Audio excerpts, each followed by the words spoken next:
మాది అనంతపురం జిల్లా గార్లదిన్న మండలం కోటంక గ్రామం. నేను ఇక్కడ వచ్చి యాపిల్ సాగు చేయబట్టి 2 ఏళ్ళు అయింది. ఈ వెరైటీ వచ్చి కేఎల్డి వెరైటీ. ఇది ఇజ్రాయెల్ నుంచి తెచ్చుకున్నాను అన్నమాట. ఇజ్రాయెల్ దేశం నుంచి మా ఫ్రెండ్ ఉంటే మా ఫ్రెండ్ ద్వారా ఇక్కడికి మొక్కలు తెప్పించుకున్నాను. ఇప్పుడు వచ్చి మనకి 1.5 సంవత్సరం దీని ఏజ్ బరిలో పెట్టినాను అనమాట. అంటే నేను ఇది యాపిల్ సాగు ఎందుకు చేస్తున్నానంటే అనంతపురం జిల్లాలో మొత్తం అన్ని రకాల ఫ్రూట్స్ పండిస్తున్నారు. ఒక యాపిల్ ఫ్రూట్ ఒకటి పండిలే. అది కాక మనకి శీతాకాలంలో ఎక్కడన్నా కానీ జమ్మూ కాశ్మీరు, హిమాచల్ అక్కడల్లే ఇది యాపిల్ పండేది. కానీ ఇది మనకి ఎంత ఎండకైనా తట్టుకుంటుంది అనమాట. ఈ వెరైటీ మటుకు ఈ కేఎల్డి వెరైటీ ఎంత ఎండకైనా తట్టుకుంటుంది. కానీ మళ్ళీ నా నర్సరీ అయితే కాదు. ఎందుకంటే నేను ఓన్లీ రైతాంగ పరంగా అయితే మీకు నేను ఏదైనా కానీ ఫోన్ చేసినా కానీ ఇన్ఫర్మేషన్ ఇవ్వగలను.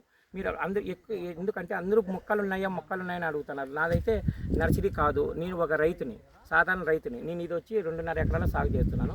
ఇజ్రాయెల్ నుంచి వచ్చి నేను 1500 మొక్కలు తెప్పించుకున్నా. ఒక్కో మొక్క వచ్చి నాకు 650 రూపాయలు పడింది.